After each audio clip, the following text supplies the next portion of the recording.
Voilà, c'est une préoccupation que j'ai depuis quelques années maintenant, depuis 2010 en gros. Je voulais le dire après moi ce matin, j'avais commencé à travailler sur cette problématique d'innovation.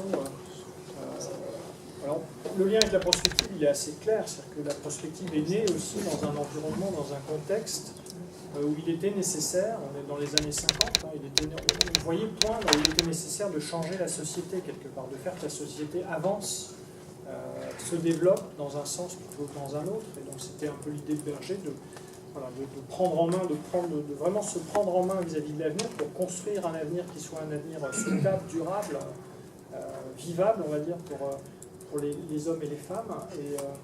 Et donc on retrouve le même type de problématique aujourd'hui sur la dimension de l'innovation. C'est-à-dire qu'on est face, et d'ailleurs c'est par ça que je peux commencer, hein, on est face à un impératif aujourd'hui d'innover, de changer, d'innover, d'être différent, de progresser. Et cet impératif-là, il est vraiment global. Enfin, il nous a complètement envahis à tous les niveaux, à toutes les échelles. C'est vraiment une injonction permanente. Et donc on retrouve, alors pour moi c'est le lien en tous les cas que je fais, on retrouve cette articulation entre l'innovation et changement social, changement de société, comme on l'a retrouvé et comme on la retrouve aussi avec la prospective. Donc ça c'est déjà un lien fort. Et puis le deuxième lien qui est un peu plus structurel, on va dire, dans l'approche prospective, c'est que la prospective, ça servait aussi dans l'esprit. Alors Berger l'a utilisé un peu, mais moins cette notion-là, mais pour lui, ça servait aussi à voir neuf. C'est pas voir l'avenir, hein, encore une fois, la prospective, c'est voir autrement, c'est voir neuf. Voilà. Voir neuf, c'est bien sûr l'innovation. Donc aujourd'hui, on a un lien assez fort entre prospective et innovation. Je parlais d'ailleurs d'enseignement. Moi, dans les masters dont je m'occupe au CNAM, il y en a deux qui traitent de prospective et d'innovation appliquées soit au domaine privé, soit au domaine public. Donc qui essayent bien de faire ce lien entre anticipation et nécessité de changer, nécessité d'accompagner en tous les cas un changement dans un sens qui est un sens souhaité, et c'est là l'objet de la prospective. Donc la bonne nouvelle, c'est qu'aujourd'hui tout est à réinventer, et donc la prospective a aussi place pour ça, pour cette nécessité de bien comprendre l'environnement et puis de faire des propositions de changement et d'action qui aillent dans un sens d'accompagnement face aux grandes ruptures qui nous entourent et aux grands changements qui sont des changements de contexte. Et j'aime bien rappeler que c'est une bonne nouvelle. Vis-à-vis du changement, on a des écoles différentes et des postures différentes, bien souvent, entre ceux qui ne veulent pas, qui disent à quoi ça sert de tout le temps changer. Bah oui, mais tout le temps changer, c'est inhérent à l'être humain et à la nature. Hein. La physique, déjà, la physique, c'est bien le changement. Enfin, on est dans la perpétuation d'un mouvement continu qui est un mouvement de vie. Donc, je pense qu'on peut pas, aujourd'hui, on ne peut pas encore moins aujourd'hui qu'hier refuser ça, refuser le changement. Il faut simplement s'y inscrire et puis se donner les moyens de lui donner du sens. Et donc cet objectif de réinvention, il est pour nous incontournable, enfin pour moi en tous les cas incontournable et vital, parce qu'on vit encore dans des structures qui sont, et ça va être l'objet de ce que je vais vous présenter, des structures qui sont âgées, qui sont assez anciennes, avec des modèles d'action publique notamment qui sont assez anciens, qu'il est urgent aussi de réinventer, aussi de renouveler. Alors on dit souvent, et je finirai mon intro là-dessus, on considère, enfin beaucoup d'entre nous considèrent qu'en ce moment, aujourd'hui, on est dans une période de crise au pluriel. En fait, quand on est un peu lucide, on se rend compte qu'il faut tout changer, quoi. Il n'y a plus rien qui fonctionne bien. On est bien d'accord, quel que soit le domaine, que ce soit économique, social, environnemental, on sent qu'on est à la fin de quelque chose. Et la période de crise, moi je l'analyse volontiers comme étant justement la fin d'un monde qui cherche, qui ne veut pas disparaître justement, qui se donne certains moyens, mais pas des moyens forcément très efficaces d'ailleurs pour évoluer.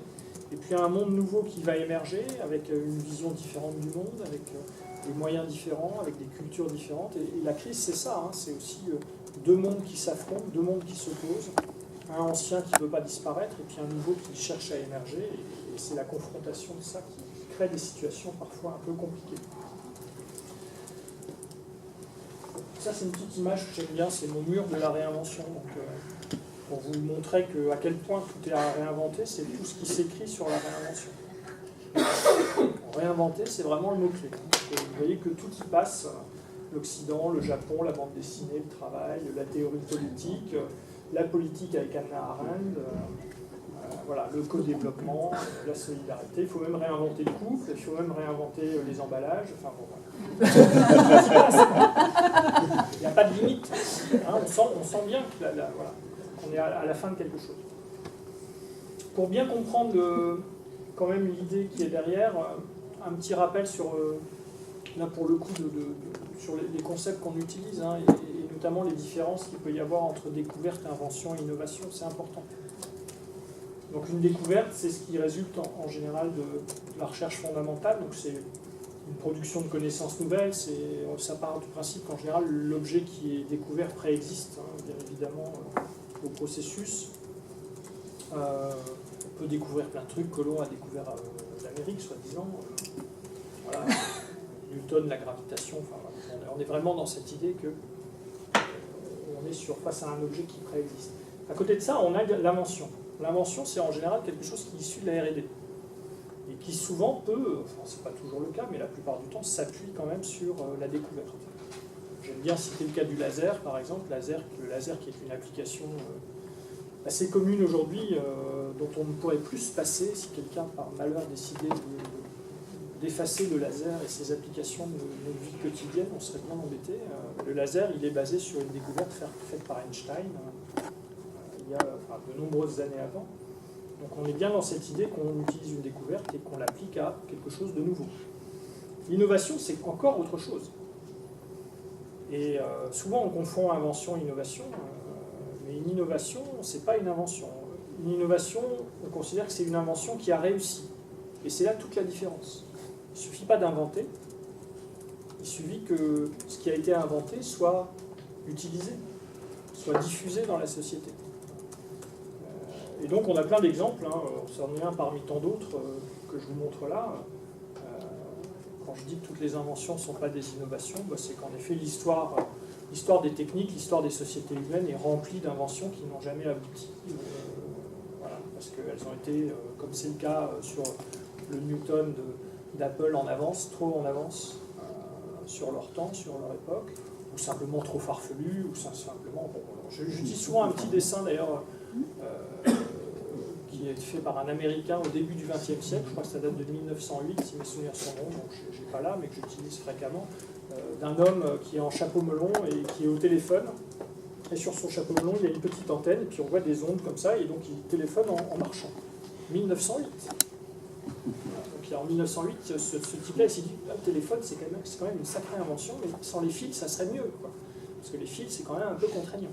Évidemment, la technologie n'existait pas pour faire ça. C'est juste purement l'imagination qui lui a permis de dessiner ce petit croquis et de laisser rêver les gens en disant « Ah oui, en effet, sans fil, ça serait mieux. » On a fini par y arriver. Quand même, il a fallu un peu de temps. Donc il y a ce rapport au temps aussi, hein, dans l'innovation et dans la différence entre invention et innovation, qui est assez important. Et puis, dernier point sur ces aspects-là, avant d'en venir au vif du sujet, c'est qu'il y a un rapport, et c'est pour ça que c'est important aussi d'avoir un peu une perspective peut-être un peu différente sur le sujet, c'est que nous sommes dans une société, et on peut le dire, je pense que beaucoup de sociétés un peu partout dans le monde, où il y a un lien qui est fait permanent, il y a une identité, on va dire, entre innovation, progrès et développement. Donc nous sommes, nous, dans une société fondamentalement, dans une civilisation même, fondamentalement technique. Donc le progrès passe par la technique, passe par la technologie, de manière un peu trop forte, hein, des fois. Donc cette assimilation, elle conduit à avoir un modèle, notamment dans l'action publique, que je vais décortiquer, parce qu'il est de moins en moins efficient aujourd'hui, il produit des externalités qui sont de moins en moins positives, et donc il est urgent de le revoir, ce modèle-là. Donc ce que je vais faire, c'est que je vais casser le modèle dominant de l'action publique, hein, qui sert de base à l'action publique aujourd'hui dans nos pays, et puis vous montrer qu'il existe deux autres modèles, qui sont des modèles alternatifs, qui peuvent permettre à l'action publique d'accompagner le changement social, le changement de société, en changeant complètement de perspective. problème, c'est ça, c'est le changement de perspective. Il faut encore accepter de changer de perspective. Et ça, je finirai là-dessus, sur ces aspects-là. Alors, le modèle dominant, il est là. Le modèle qui est utilisé aujourd'hui fondamentalement dans l'action publique, ou par l'action publique en France et en Occident, hein, en règle générale. Il part du principe que pour arriver tout en bas, c'est pour arriver au progrès, il faut passer d'abord par des dépenses publiques qui vont venir financer de la recherche fondamentale, qui elle-même va alimenter de la recherche appliquée, ce qu'on appelle la recherche et développement dans les organisations, qui va elle-même produire des technologies. Et une fois qu'on aura les technologies, on aura de l'innovation et donc du progrès social. C'est comme ça. Vous pouvez regarder, lire tous les discours politiques, les écrits, les essais, les rapports et tout. Tout est conçu sur ce schéma-là. Comme s'il n'y avait qu'une voie possible. C'est pour ça qu'on parle de modèle dominant. Une voie possible pour arriver au progrès social, c'est de passer par ce modèle qui est à base de la techno et qui est à base de recherche essentiellement. Alors bien évidemment, ce modèle, il est critiquable. Ce que je vais m'empresser de faire rapidement avec vous. La première critique, je passe vite dessus, mais dépenses publiques, c'est aussi dépenses publiques et privées. C'est que il ne suffit pas d'avoir, on n'a pas que de l'argent public, heureusement. Et en France, en gros, c'est 65% de la dépense en recherche et développement, en dépense intérieure, ce qu'on appelle la DIRD, en recherche et développement, est faite par les entreprises. Donc, la partie publique est quand même inférieure à la partie privée. Donc, ça, c'est aussi une remise en question qu'il faut avoir en tête. C'est que l'argent public n'est pas le seul ingrédient, bien évidemment, de ce modèle d'innovation. Deuxième critique qui pour moi est un peu plus fondamentale, on va rentrer dans les choses un peu plus fondamentales, c'est que pour faire de l'innovation, on n'a pas besoin de faire que de la recherche. Enfin, il n'y a pas que la recherche qui compte, il y a la partie développement est quand même assez importante. Et une partie qu'on ignore assez souvent, c'est la partie imitation. Donc, vous voyez là, j'ai rayé la partie recherche et développement, j'ai mis imitation et développement. Pourquoi? Parce que vous avez des systèmes entiers d'innovation. Alors j'en cite un que j'aime bien, c'est le système chinois, le système du Shanzhai, qui est un système d'innovation entièrement basé sur l'imitation. Voilà, petit clin d'œil, c'est chez eux copyright, c'est copy is the right. À partir du moment où il y a un copyright, c'est que c'est intéressant, quoi. En gros, c'est à peu près ça. Et l'idée, derrière ça, il y a une idée un peu plus fondamentale qui est de considérer que on ne conçoit rien en fait sans s'appuyer sur ce que les autres ont déjà fait de meilleur. Donc la priorité pour accélérer le dispositif d'innovation, c'est d'aller voir ce que les autres ont fait de mieux, se l'approprier. Et l'imitation, c'est pas la copie. Hein. On a souvent tendance à assimiler ça à la copie. Voilà, qui est une manière aussi de rejeter ça en disant oui bon, mais de toute façon c'est que des copieurs. Ben non, c'est pas que des copieurs. Ils déconstruisent, ils analysent et ils font mieux. Parce que l'objectif c'est d'aller voir les meilleurs, non pas pour faire pareil, mais pour faire mieux. Et le mieux, vous le voyez là sur l'écran, c'est un exemple typique, c'est l'ICE, enfin c'est le train, le TGV chinois, là vous avez devant vous le CRH, qui est merveilleux, je ne sais pas si certains d'entre vous l'ont déjà pris, mais c'est un TGV différent d'une autre, on va dire, très spacieux, très rapide, avec plein de services embarqués, etc., qui roule aussi vite, peut-être un peu moins vite, il n'a pas nos vitesses de pointe par rapport à la France, mais il roule très bien et très vite. Et les Chinois ne sont pas allés voir les Français d'ailleurs, quand ils voulaient faire leur TGV, ils sont allés voir les Allemands. Ils sont allés voir l'ICE allemand, et ils sont passés des accords avec les Allemands pour faire du transfert de technologie et transfert de compétences pour produire, pour faire leur propre système. Aujourd'hui, ce sont les Chinois qui fournissent les Allemands dans certains composants de l'ICE allemand. Donc, ils ont inversé la relation en partant de ce principe d'imitation. L'imitation, encore une fois, c'est pas la copie. Pour ceux d'entre nous qui ont des enfants, c'est bien que quand les enfants grandissent, ils commencent par regarder ce qu'il y a autour d'eux et par imiter leurs parents, bien souvent. Il y a ce phénomène de miroir aussi qui est important. Puis après, ils s'approprient et ils développent bien évidemment leur propre capacité. Donc ça, c'est une composante importante qui montre que la recherche n'est pas forcément si fondamentale que ça. Troisième aspect de ce modèle dominant, c'est un modèle qui est très descendant. Ça, pour moi, c'est une des critiques principales du modèle dominant. Donc, il y a d'un côté, il y a le monde de la recherche, sans doute en plus plutôt public, qui va travailler dans son coin et puis proposer, pousser vers le marché, vers les entreprises, les résultats de ses travaux. Bon. En gros, ça veut dire qu'il y a d'un côté ceux qui savent et puis de l'autre côté ceux qui ne savent pas. Voilà, c'est un peu ça, c'est une partition, c'est un grand partage dans la société. Il y a ceux qui sont payés pour faire de la recherche, il y a ceux qui sont payés pour penser, qui travaillent sur des sujets très sérieux, sur des fonds publics, et à qui on ne doit absolument pas dicter ce qu'ils ont à faire. Et une fois qu'ils ont produit le fruit de leur travail, ils vont le pousser, donc ils vont faire du transfert de technologie pour essayer de le pousser vers des applications concrètes pour pouvoir transformer éventuellement ces inventions en innovation.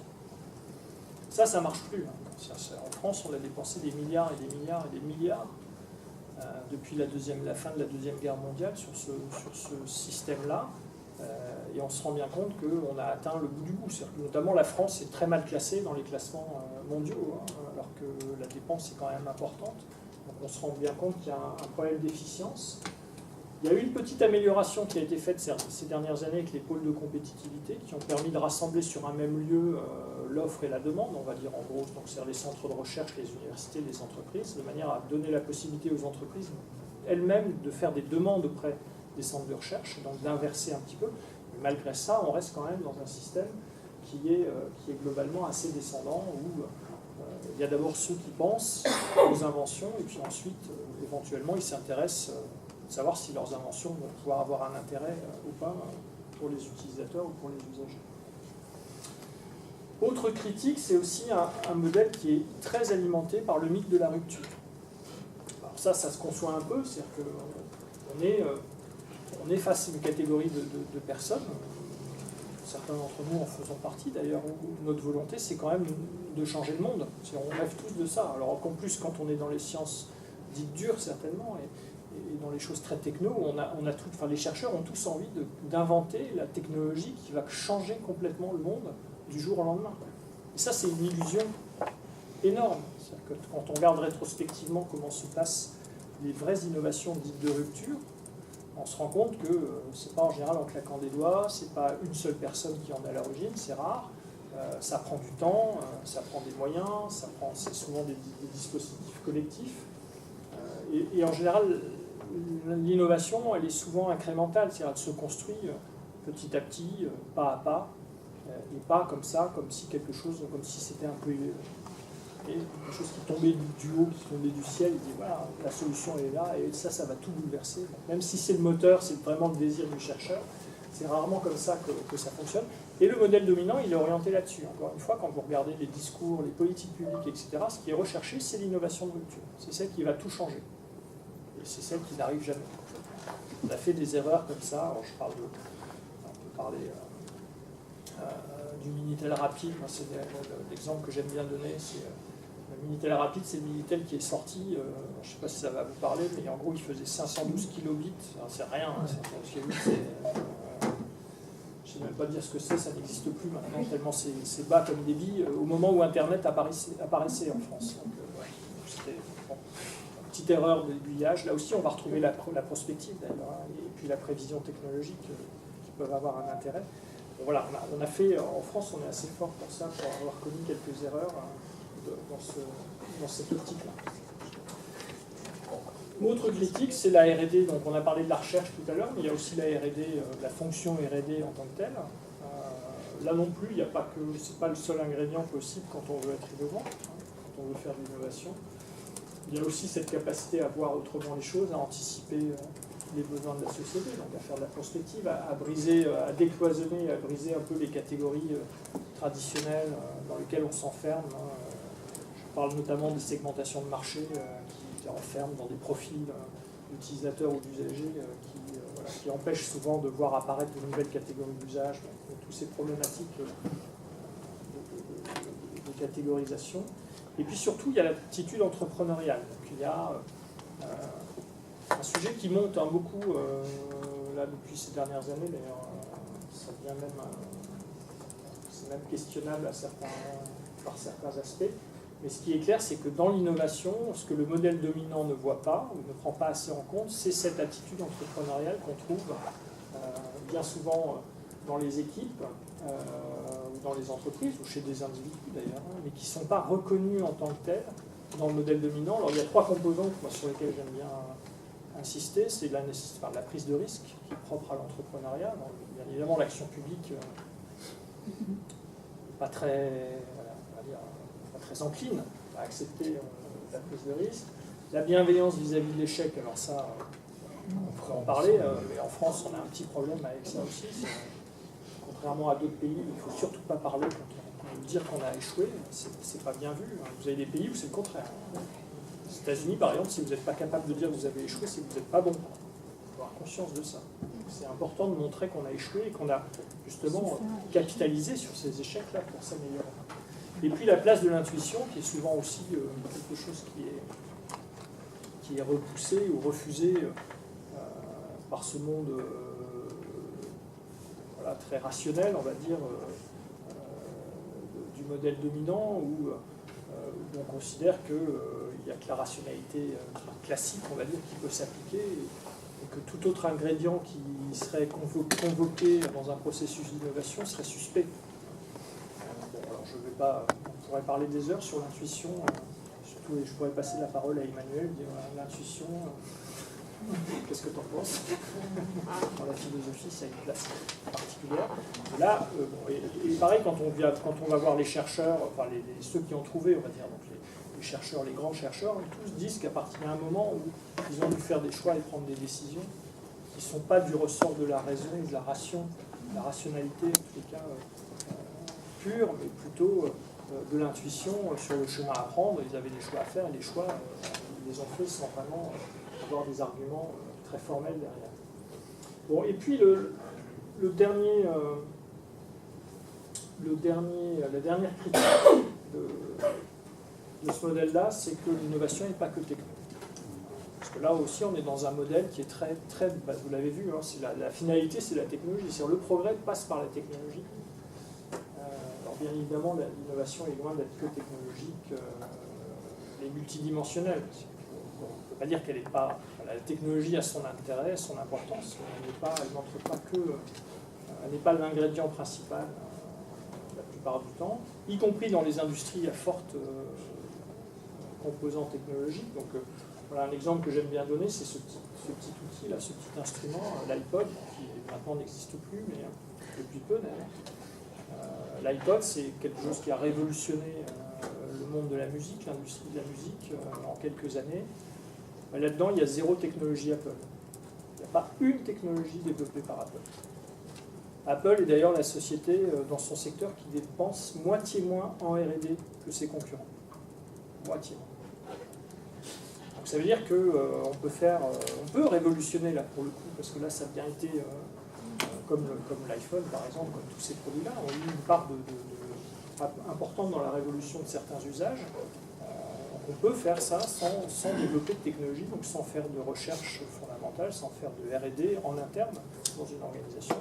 Par contre, en regardant quoi? En regardant les usagers, en regardant les usages, en faisant de la prospective des usages notamment, et en essayant de proposer des choses qui correspondent à des vrais besoins, et pas qui correspondent à des idées plus ou moins utopiques ou plus ou moins farfelues de chercheurs, tout simplement.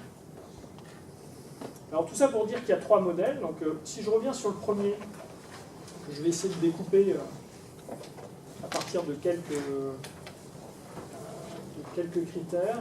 Donc, dans le modèle dominant, on a dans les rôles en présence, on a d'un côté le concepteur et puis de l'autre côté l'usager. Ça, c'est une séparation des rôles qui a des conséquences quand même très importantes. La première conséquence, c'est que ça dévalorise complètement la reconnaissance de l'ignorance. C'est pas bien d'ignorer. En gros, ça met en valeur ceux qui savent, ce qu'on appelle les sachants, et ça dévalorise quelque part ceux qui ne savent pas, voilà, et qui sont capables de se dire parfois qu'ils ne savent pas, qui est quand même quelque chose d'important et de primordial. Ça conduit à supposer aussi que le citoyen ne sait pas. Ça, vous avez dans tout... Bon, je suis filmé, alors il faut que je fasse attention à ce que je dis quand même. Mais il y a quand même un mépris très, très fort du citoyen, hein, du soi-disant non-sachant dans ces approches-là. Et donc la conséquence de ça, c'est quoi? C'est qu'on infantilise complètement la société. On est dans l'interdit. On est vraiment là. À mes heures perdues, je fais de la photographie et j'ai une série, ce que j'appelle une série qui s'appelle Les Interdits. Je photographie dans tous les pays du monde les interdits. Vous savez, les symboles, tout ce qu'on peut interdire. Mais je peux vous assurer qu'on interdit tout. Enfin, on est vraiment là-dedans. Hein. On est dans une société de l'interdiction, du ne pas faire. Bon. Ça, on le voit très bien dans des approches différentes, même en Europe. Hein. Moi, j'avais fait l'étude, quand j'avais regardé de près il y a quelques années, la gestion des parcs urbains, par exemple, la manière dont les villes gèrent les parcs urbains. Alors c'est simple, à Paris, on est dans l'exclusion totale. Donc en gros, quand il neige ou quand il fait du vent ou une tempête, ben, on ferme les parcs publics. On ne sait jamais, hein, des fois que les gens se feraient mal, quoi. Ou les enfants feraient des boules de neige, ça serait bête, quoi. Franchement, ce serait dommage. On interdit de marcher sur la pelouse une bonne partie de l'année, parce que sinon, bah, la pelouse ne pousse pas, quoi, et les gens ils marchent dessus. D'accord, ok. Et quand vous regardez Berlin, qui est quand même pas très loin de Paris, bah, on est à l'opposé. Donc on est dans de la gestion de parcs urbains participatifs, où les citoyens coproduisent en gros la gestion du parc, sont associés, font leurs propres animations, etc. Là, il y a quand même un aspect français, franco-français, qui est quand même assez important. Donc autour de cette interdiction et de cette infantilisation de la société. On est sur un modèle qui est un processus qui est très descendant, hein, ça je vous le dis, mais c'est la conséquence de ce que je viens de dire. C'est que voilà, ceux qui savent imposent à ceux qui ne savent pas, parce qu'on est dans cette représentation-là, avec une problématique principale qui est une problématique de conception et de diffusion. Ce qui compte dans le modèle d'action publique de ce modèle dominant-là, c'est comment je conçois et comment je diffuse, et avec un enjeu clé qui est un enjeu d'appropriation, avec des mots-clés hein, qui sont demande sociale, utilité sociale, acceptation sociale. Dès que vous entendez ça, vous savez que de toute manière, il y a de fortes chances que vous soyez dans un modèle très dominant et très descendant, où la logique, ça va être une logique d'appropriation par les usagers, par les citoyens, de choses qui ont été conçues en haut. Comment on valide la solution? On la valide par expérimentation. Alors c'est un type d'expérimentation qui est de passer de l'idée à l'expérience. Donc en général, on va expérimenter avec cette idée de généraliser, mais avec des protocoles qui sont très restrictifs. En France, on a un droit à l'expérimentation qui est un droit constitutionnel. Ce que peu de gens savent, c'est que l'expérimentation est inscrite dans la Constitution française, le droit à l'expérimentation. Le problème, c'est qu'il est géré par l'État. Donc il n'y a que l'État qui peut décider si une collectivité ou si un acteur peut expérimenter en dérogation de la loi. Alors que l'esprit, à l'origine du dispositif, c'était de permettre à chaque acteur de proposer à l'État un dispositif lui permettant de déroger pour une période déterminée. Là, ça vient de l'État, donc on ne peut pas forcément d'application par la citoyenneté. On a un type de participation assez passif. Voilà, en gros, on fait du référendum, on fait du débat public, on fait de la consultation, mais c'est l'État qui pose le problème, qui pose la question. Ça aussi, vous verrez que c'est assez fondamental. C'est assez fondamental comme approche. Même dans les débats publics, hein, et encore plus dans les référendums, c'est l'État qui pose les données du problème. Et donc en posant les données du problème, ou en posant les questions, elle impose forcément le périmètre de la réflexion et elle influence bien évidemment nettement les réponses qui peuvent être données. Et puis, dernière caractéristique, c'est le vecteur du changement. Le vecteur du changement, c'est la technologie. Le vecteur du changement social dans ce modèle dominant, c'est la technologie. L'autre modèle, et je vais vous le présenter, mais je vais vous donner des exemples après, hein, pour vous voyez que c'est vrai, pour que vous vous rendiez compte que c'est vrai, que ça existe vraiment, c'est pas sorti du fruit de ma imagination, c'est juste une observation, des observations que j'ai pu faire moi sur le terrain. Il y a un modèle dit social. Le modèle social, pour moi, c'est le modèle de l'innovation sociale en tant que tel. C'est un modèle où le concepteur est l'usager dans la répartition des rôles. Et ça, vous allez voir, ça existe vraiment. Il y a un modèle d'action publique où on considère que le concepteur, c'est l'usager, personne d'autre. Donc là, on est dans un processus qui est très ascendant, donc qui part du terrain, et qui pose d'énormes questions pour l'action publique. C'est-à-dire que là, on renverse complètement des questionnements, on renverse notamment la problématique, qui est plus une problématique de conception et de diffusion, qui est une problématique d'identification. C'est comment je fais, moi, acteur public, pour identifier la solution qui est présente sur le terrain, qui est donnée par un usager qui s'est déjà posé le problème et qui a trouvé tout simplement dans son coin la solution au problème que moi je me pose depuis des années et que je n'arrive pas à mettre en œuvre. Avec un enjeu de démultiplication. Là aussi, on a un processus de validation qui passe par l'expérimentation, mais on ne passe pas de l'idée à l'expérience, on passe de l'expérience à l'idée. Donc c'est un peu ça quand même, on est vraiment là aussi inversé dans la perspective, c'est-à-dire qu'on est sur des dispositifs qui permettent à l'action publique de monter en compétence, on va dire, sur certains sujets, en constatant des solutions qui sont déjà présentes sur le terrain. Là, on a une participation évidemment qui est beaucoup plus active, puisque c'est encore une fois, c'est l'usager qui a la main, et avec un vecteur de changement qui est l'individu. Vous allez voir que les dispositifs qui existent, les concrétisations de ce modèle-là, passent avant tout par l'individu, enfin mettre en avant un individu qui serait un peu la solution à tous les problèmes. Et qui souvent est seul. Hein, c'est pas le mythe du héros, mais parfois c'est pas loin. Et puis le dernier modèle, c'est le troisième modèle, c'est le modèle hybride, qui existe aussi, pour lequel je vais aussi vous donner des exemples, où là, l'usager est associé à la conception. Donc, il n'est pas concepteur, mais il est complètement associé, il est co-concepteur en fait de la solution. Et donc là, on est dans un processus d'équivalence avec une problématique très importante pour l'action publique, qui est une problématique de traduction. C'est un modèle qui part du principe que l'usager, le citoyen, est capable et sachant. Par contre, il ne sait pas forcément expliciter de manière claire ses besoins ou son savoir, de manière à pouvoir en faire, à rentrer dans des processus, notamment, on va dire,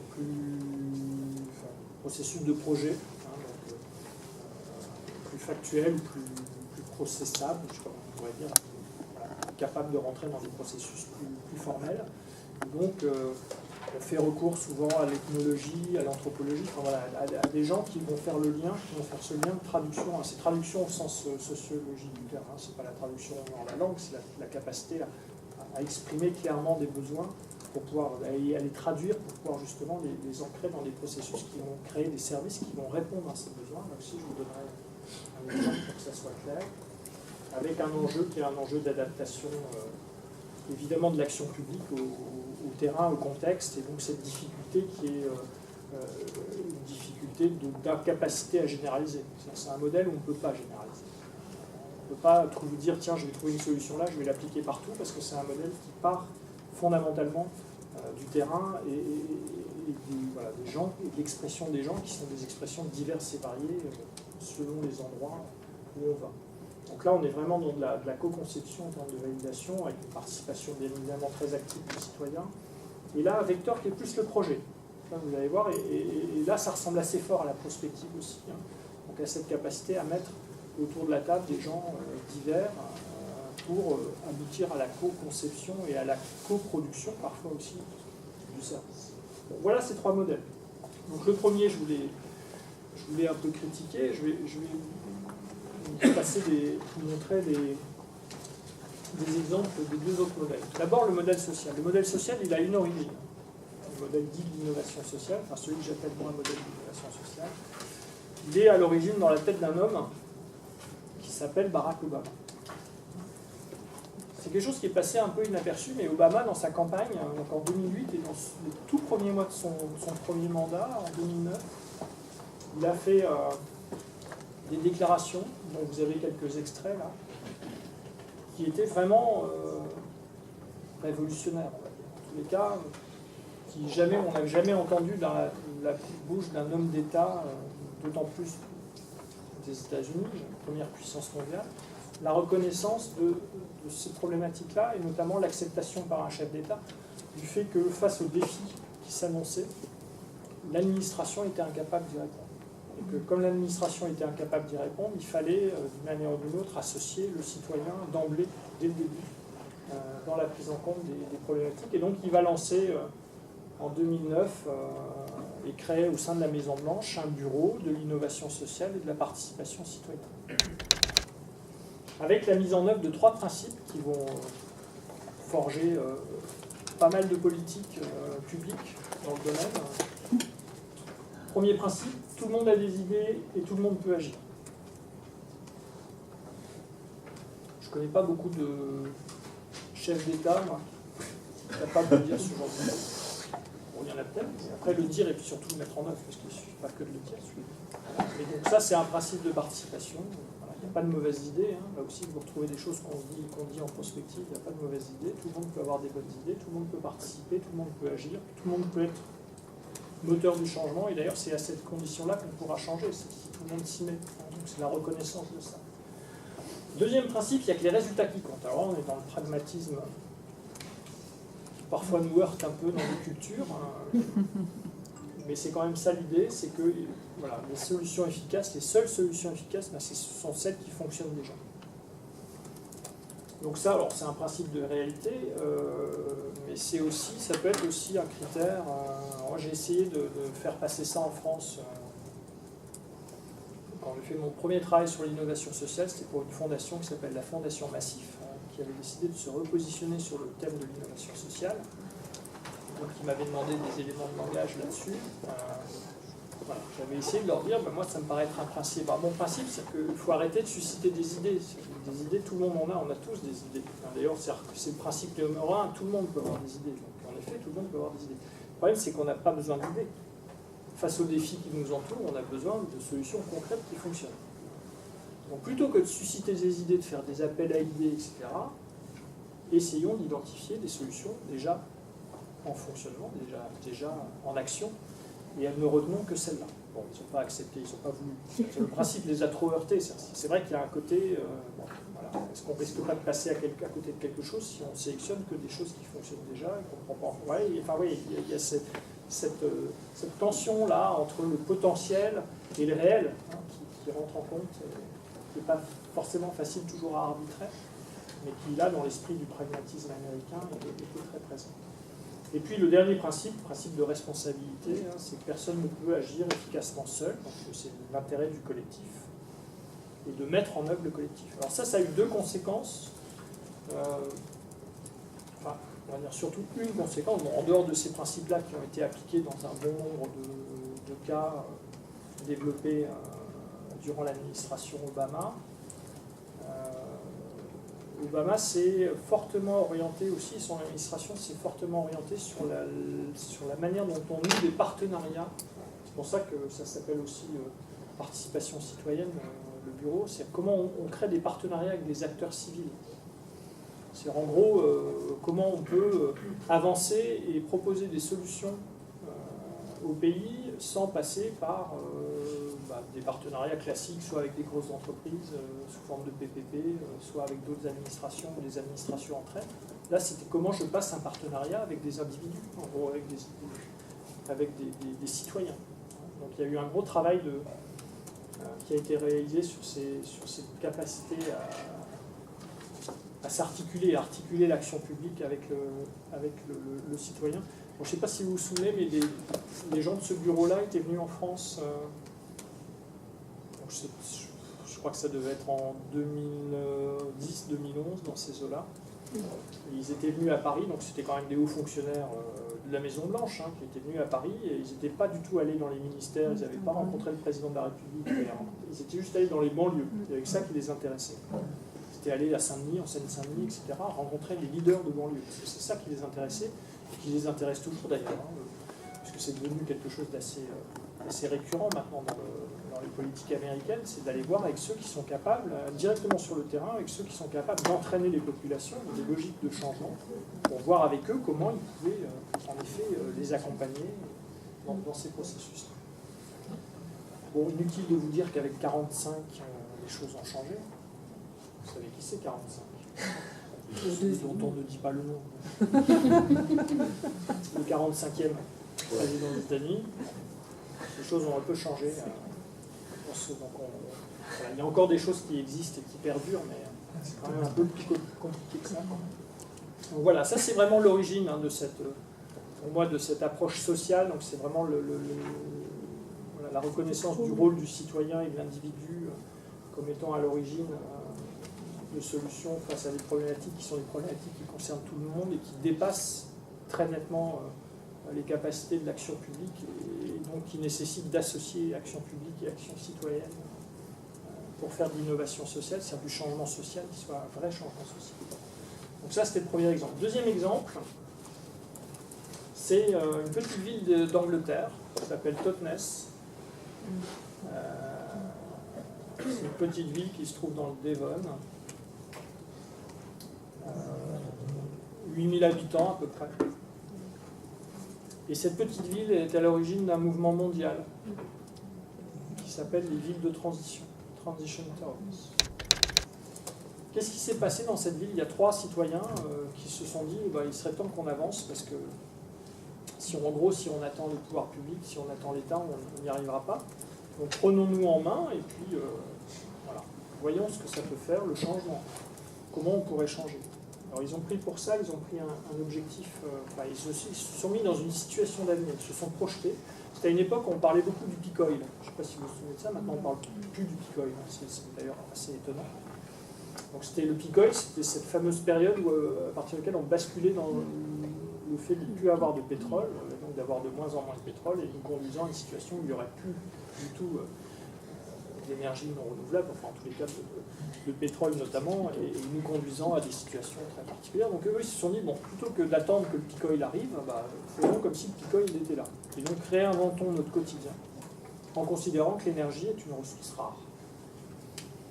Et donc ils se sont mis à tout réinventer, leur vie quotidienne. Alors j'aime bien raconter, moi je suis allé vivre là-bas parce qu'on ne comprend bien que ce qu'on expérimente, donc je suis allé passer un peu de temps avec eux là-bas. J'ai vite compris, dès le premier jour, que c'était compliqué. En gros, il faisait un froid de canard dans la maison dans laquelle j'étais. J'ai dû dormir, dormir habillé quasiment, parce que sinon je n'avais pas réussi à dormir. Le matin, en me levant, bien sûr, comme tout consommateur moyen de pays riches, je me suis mis à utiliser de l'eau, beaucoup d'eau, et donc j'ai plus bu d'eau chaude au bout de 10 minutes. Donc j'ai pu à peine finir de me raser, et certainement pas prendre de bain ni de douche. Donc, voilà. Etc. Donc c'est une vision un peu différente, c'est une gestion différente des ressources. Ils ont été amenés à faire ça. Ce qui est étonnant, c'est que le deuxième jour, on finit par s'adapter, on a moins froid, on apprend à gérer son eau. Enfin voilà, il y a un processus d'apprentissage qui est intéressant. Et ils ont fait ça sur tous les sujets. Donc d'abord le quotidien, en effet, dans la maison, avec un programme phare qu'ils avaient qui s'appelle Transition Streets. Ils allaient voir, ils avaient un petit guide, ils sont allés voir chaque habitant dans chaque rue, en faisant rue par rue, en disant voilà, si vous suivez ces consignes-là, vous économisez tant d'argent à la fin de l'année, puis vous rendez service à la planète, etc. Et ils ont réussi à embarquer comme ça 15, 20, 25, 30% de la population, même si c'est une petite ville. Et tout ça sans aucune implication publique. Aucune. Donc ils se sont mis à réinventer le travail, alors c'est un peuple de pêcheurs, ils sont en bord de mer, donc ils ont même redesigné un bateau, reconçu un bateau nouveau, un bateau de pêche nouveau qui n'utilise pas d'énergie, etc. Ils se sont vraiment mis à tout repenser, et donc maintenant c'est devenu un mouvement mondial que vous connaissez certainement. Il y en a en France, des villes de transition. Donc ça, encore une fois, quelque chose qui est parti du bas, du citoyen. Un exemple que j'aime beaucoup, on est toujours en Angleterre, c'est le Nesta. Le Nesta, c'est une agence d'innovation indépendante, une agence nationale mais indépendante. Et c'est des gens qui avaient une conviction qui les a menés. Alors maintenant, le Nesta, c'est devenu un truc très important dans le domaine de l'innovation sociale, mais à cette époque-là, ils n'étaient pas trop connus. Et ils avaient quand même une conviction forte, c'est que les solutions traditionnelles ne pouvaient pas permettre de répondre aux défis que les sociétés avaient devant elles. Donc un peu le même constat qu'avait fait Obama de son côté. Et donc eux, ils avaient bien identifié le problème, c'est le problème de l'appropriation. On est vraiment dans cette problématique de passage de l'invention à l'innovation. Comment je fais pour que la solution qui est efficace, qui marche, etc., comment je fais pour qu'elle se diffuse et que les gens se l'approprient. Donc ils ont tenté une expérience qui était sympa, ils ont tenté un concours. Ils ont lancé un challenge. Là, on est en 2007. Et ce challenge-là, il invitait les citoyens à agir contre le changement climatique en proposant des idées nouvelles pour lutter contre l'émission de CO2, pour réduire les émissions de CO2. Donc là, on reste dans le modèle traditionnel. Hein. On fait un appel à idées. Voilà. Ils ont quand même reçu plus de 350 réponses. C'était national au niveau de l'Angleterre, enfin au niveau de la Grande-Bretagne. Sur les 350, ils en ont retenu 100 pour leur potentiel. Sur les 100, ils en ont pris 10 à qui ils ont donné de l'argent pour expérimenter.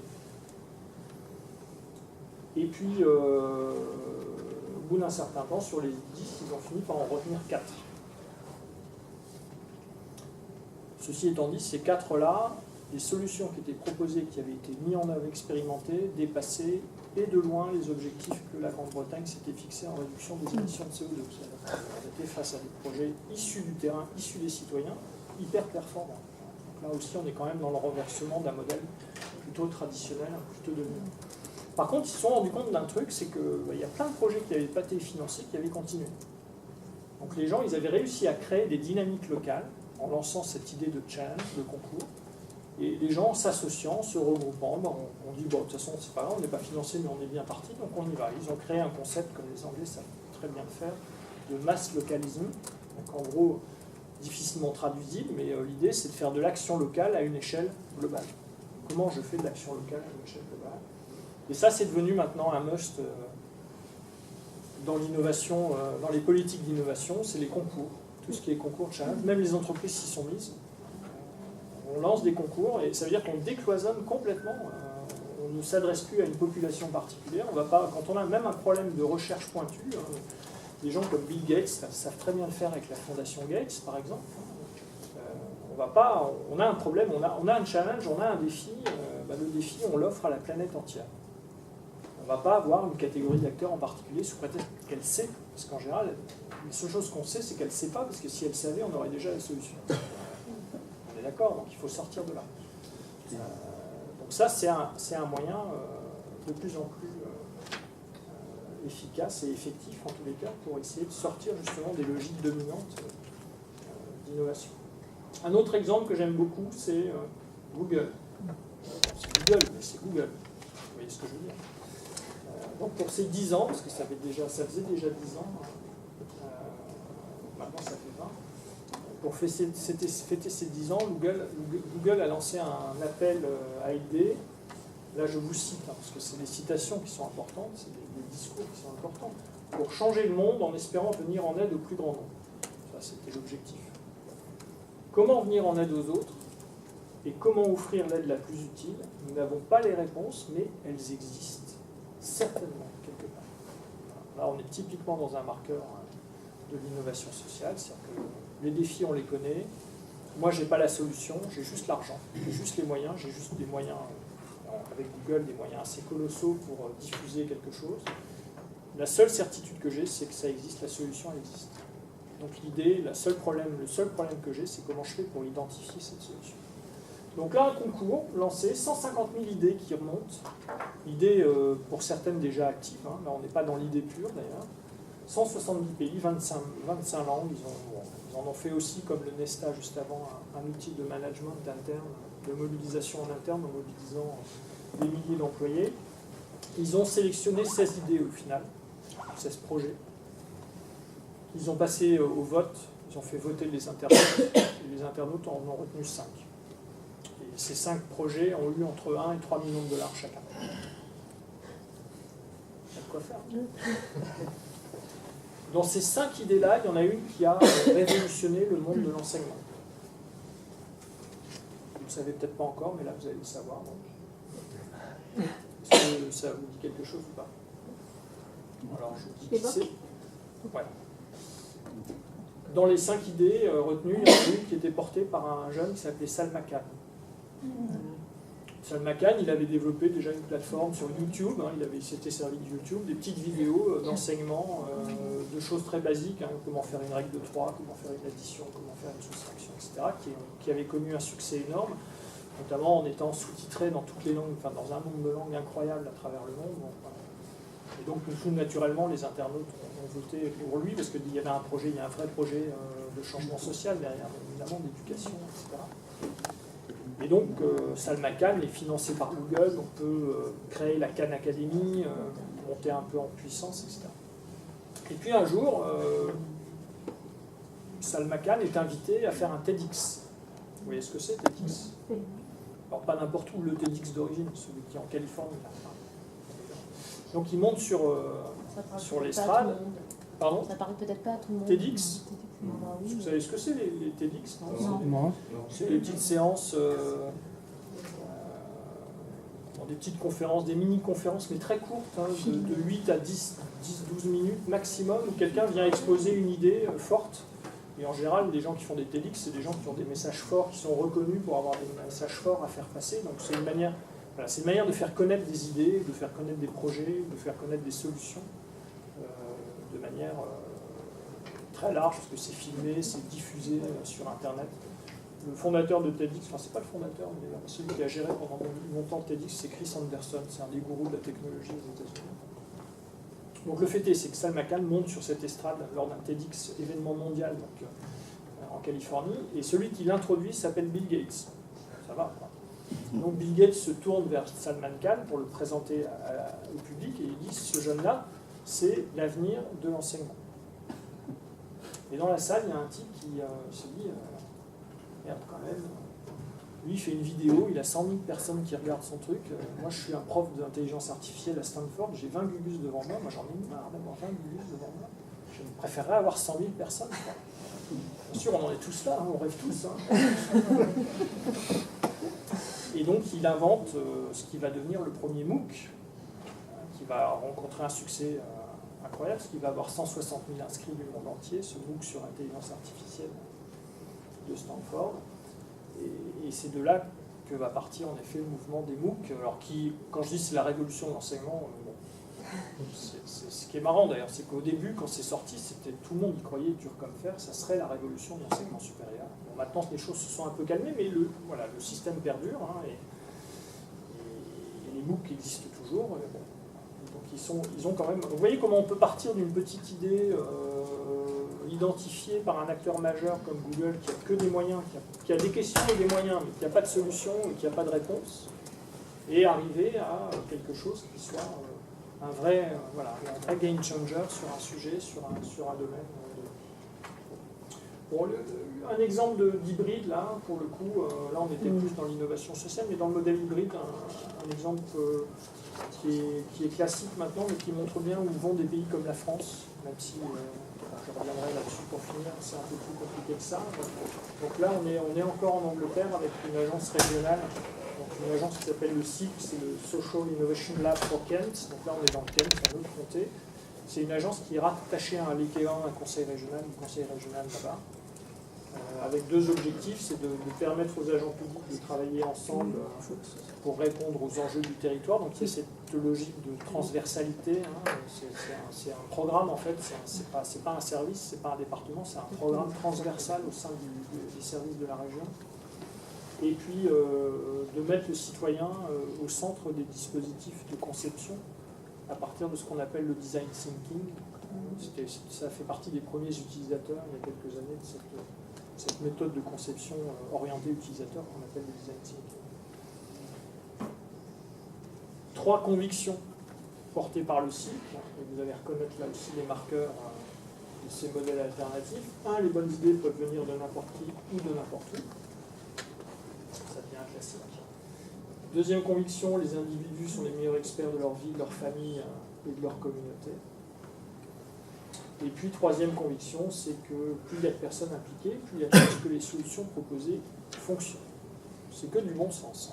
C'est que du bon sens, mais on est à l'opposé, complet opposé de ce qu'on peut faire avec le modèle dominant et avec les conceptions du modèle dominant. Alors ça, l'intérêt de cette approche-là, on parlait de catégories, là, notamment tout à l'heure, et d'enfermement dans les catégories.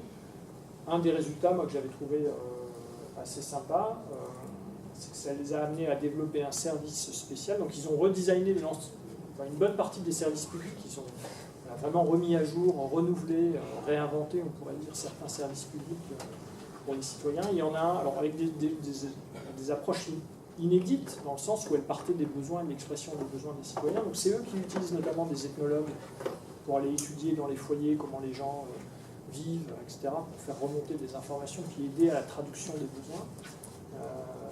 Donc on va trouver là les premières épiceries solidaires, par exemple, en Angleterre, qui vont naître spontanément d'expression des besoins des gens, de partager, de mutualiser des achats, par exemple, des centrales d'achat territorialisées au niveau de communes ou de choses comme ça. Et puis un service, moi, qui m'avait attiré, enfin voilà, je me dis, tiens, c'est original, on parle souvent, dans les services sociaux, on parle souvent de services rendus aux filles mères, donc à ces femmes qui sont seules avec des enfants. Mais il se trouve qu'il y a aussi des pères qui sont seuls avec des enfants, qui eux ne sont jamais traités à part entière, puisque voilà, on parle de filles mères, on ne parle pas de père-mère, je ne sais pas un peu comment on pourrait dire. Le fait est, donc là, ils avaient été amenés à identifier cette problématique-là et à créer un service spécifique pour des pères avec des enfants, enfin des personnes avec des enfants. Donc là, cette petite carte-là, elle montre un peu les trajectoires. Vous voyez, si on prend deux axes, si on prend un axe horizontal où on est sur une diffusion d'innovation plutôt descendante, plutôt ascendante, et puis un axe vertical sur une conception de l'innovation plutôt restreinte à l'innovation sociale dans les politiques sociales, comme c'est le cas un peu en France, et puis une conception d'innovation très générale avec un impact très général sur un changement de société. Bon, ben, on voit, la France, elle est là, quoi. Avec un modèle très descendant, puis une conception assez restreinte du changement de l'innovation. Avec une trajectoire, alors voilà, à une époque, j'ai voulu être gentil, j'ai mis une petite flèche. Bon, ça a évolué un petit peu, mais bon. La flèche a changé de sens.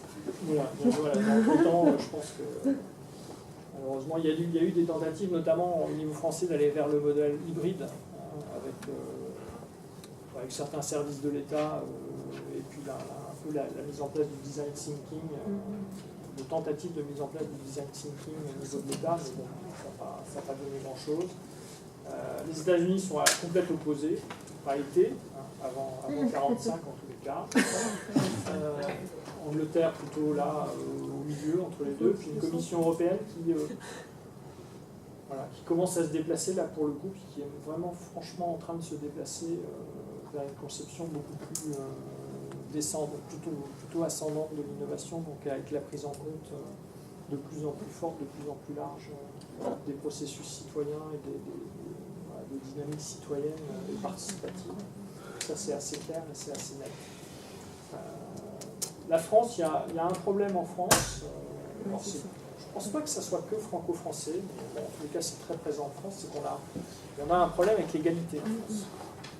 Donc on a une conception des politiques publiques qui est marquée par la nécessité, le devoir d'égalité. Et le devoir d'égalité, ça veut dire, alors ça peut avoir plusieurs traductions, je ne remets pas en cause bien évidemment la notion d'égalité, mais une interprétation de l'égalité qui veut qu'on traite tous les territoires de la même manière. Quand on fait une loi, on ne veut surtout pas que la loi puisse... voilà. On veut une loi qui s'applique à tout le monde de la même manière, sans différence, sans différenciation. Chacun étant censé être égal devant la loi. Et donc, bien évidemment, la diversité, elle est perçue comme un danger. Je crois que vous avez parlé, ou vous parlez de décentralisation souvent. La décentralisation en France, elle n'est pas si énorme que ça. Elle n'est pas si présente que ça quand on regarde. Et souvent, quand on regarde ça de manière historique, on se rend compte que l'État a souvent décentralisé d'un côté pour recentraliser de l'autre. Puis après, on trouve des phénomènes encore plus inquiétants qui sont des phénomènes de centralisation décentralisée. On recentralise à une autre échelle, plus bas, et donc on se retrouve toujours face à des acteurs qui sont de toute manière dans la capacité d'agir parce qu'ils répondent à des processus centralisés, quelle que soit l'échelle. Voilà. Donc ça, on est dans un truc... Alors ce qui est très français, c'est la gestion par l'exception. Donc on fait une règle qui s'applique à tout le monde, puis ensuite on gère les exceptions en fonction des demandes. Alors, je vous donne un exemple, la loi sur la simplification administrative qui a été votée il y a quelques années. Dans cette loi-là, il y avait un principe, je ne sais pas si vous vous souvenez de ça, qui dit silence de l'administration vaut acceptation. Vous savez, c'était une révolution, ça, pour les usagers, pour les citoyens. Si l'administration ne répond pas dans un délai de 2 mois, ça veut dire qu'elle est d'accord. Sur ce principe-là, sur cette loi et ce principe-là, il y a eu 40 décrets d'application. 40 décrets d'application et 3000 exceptions. Je vous donne bon courage pour aller voir si vous êtes dans une exception. Déjà, il faut les retrouver. C'est à cause de la langue. Donc là, c'est un peu l'idée, c'est L'exception, ça qu'on refuse la diversité, mais on gère ensuite en fonction des lobbies, des choses, des trucs comme ça. Bon, et bien sûr, et puis on est dans un système de participation qui est très réduit, hein, comme je disais tout à l'heure, avec des consultations, des débat public. Est-ce qu'on peut dire que la France est un pays qui ne bouge pas et qui ne change pas? Ben non, pourtant. Et quand on regarde où ça se passe dans les territoires. Donc, quand on a une perspective d'action publique qui est très centralisée, très étatique, on va dire au niveau de l'État, on a ce modèle dominant, et pourtant dans les territoires ça bouge. C'est-à-dire qu'en gros, quand on va sur le terrain, on se rend bien compte que le vivre ensemble, il est complètement renouvelé, quoi. À travers plein d'expériences. À Lyon, en plus, Lyon est bien placé, même historiquement, pour être dans ces dynamiques-là, hein, mais c'est vrai dans beaucoup d'endroits. Enfin, moi, sincèrement, je ne connais pas un endroit où je suis allé où je n'ai pas pu constater des dynamiques de changement social qui échappent complètement à l'action publique. Complètement. Hein. C'est-à-dire que les choses se font en dehors des institutions. Donc ça, pour moi, c'est structurel à ce qu'est l'innovation sociale. D'ailleurs, c'est la définition que je donne de l'innovation sociale, hein, qui est un changement de la société par elle-même, pour elle-même, et en dehors des institutions. C'est complètement désinstitutionnalisé. Ça se réinstitutionnalise de temps en temps. Ça peut arriver dans certaines communes, notamment, je pense aux habitats coopératifs, qui se développent quand même pas mal. Souvent, maintenant, on voit des cas de communes qui accompagnent ça de manière un peu différente. Mais tout ce qui est jardin, consommation collaborative, la santé, la culture, ça, il y a plein de choses qui changent, qui bougent dans ces domaines-là et qui échappent, et peut-être, c'est peut-être bien d'ailleurs, qui échappent aux institutions publiques traditionnelles, à l'action publique traditionnelle. J'avais essayé de remettre ça dans un contexte, pour ceux qui sont au fond, ça peut être facile, mais dans un contexte un peu de ce qu'on appelle la spirale de l'innovation, c'est-à-dire l'idée étant d'arriver au progrès, à l'amélioration des conditions de vie par le changement et par l'innovation, pour essayer de montrer qu'il y a la voie traditionnelle, hein, le chemin dominant, on va dire, qui est celui de passer par les dépenses, la découverte, l'invention, etc. Mais il y a plein de chemins aussi. Il y a le monde des idées, hein, bien évidemment, qui est tout aussi puissant. L'idée-projet, hein, sans passer forcément par ces chemins traditionnels. Et puis quand on est dans un territoire, parce que ça c'est un schéma qui s'applique plus au territoire, il y a quand même deux grandes composantes du changement et du progrès social, de l'accompagnement du progrès social quand on est dans la sphère de l'action publique. Il y a tout un pavé autour de la gouvernance, avec la capacité à vraiment décentraliser, à vraiment expérimenter, voilà. Et puis évidemment à jouer la participation, la carte de la participation réelle et active, comme certains territoires savent le faire. Et puis ensuite, il y a tout un pan, tout un pilier autour de ce qu'on appelle l'écosystème créatif, c'est-à-dire que comment on fait pour susciter de la créativité en fait quand on est dans un territoire. Et il y a des choses tangibles et puis il y a des choses qui le sont moins. Évidemment, la tolérance, c'est pas très tangible. La confiance, c'est pas des choses très tangibles. Ce sont des ingrédients qui sont reconnus d'ailleurs, hein, notamment sur la tolérance, sur la confiance. Vous avez des économistes qui ont travaillé sur ces dimensions-là, alors qu'ils n'ont plus que les constater. Bien évidemment, les déterminants de ces composants sont parfois très compliqués. Ce ne sont pas des ingrédients qui se commandent forcément facilement.